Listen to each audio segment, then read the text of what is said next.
Now, since we have already done the first part, that is the date and the activity for the day, now it is proper time to allocate certain hours or minutes to the activity that we have put on the Google Sheets.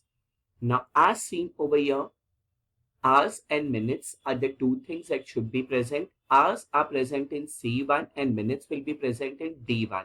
So first, let us make that particular sheet over here. I will be doing hours and then minutes.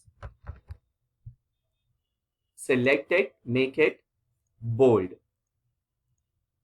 Then if you want, you can increase the size also. I'm making it 12. Done. So the first part is done. We have already created hours and minutes. So first it is 8 hours, 10 minutes. So I will be doing 8 and then 10. See, by default, the numbers are always aligned to the right side of the cell. 7 hours, 0 minutes. Then it is 1 hour, 30 minutes. Then it is only 0 hours, 30 minutes. Eating, it is 1 hour, 30 minutes. Again, for homework, I will be giving the same time, that is 1 hour, 20 minutes. Okay, over here. Then 35 minutes.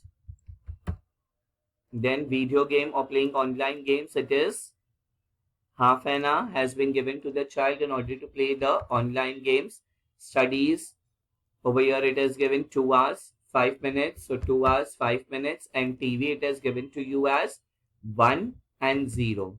So this is a second part of the activity in which we will be putting certain data to the two columns, that is hours and minutes, which we have just created over here. So I hope this part is very much clear to you. As of now, we have only made 4 particular columns over there and we recorded the time. So over here, as you are able to see, I will be just recording a time, and in the Google Sheets, clearly it is mentioned that we have given the time also. So if you are done with this particular activity, now it's time to move to the third part, which we are going to see in the next part of the video.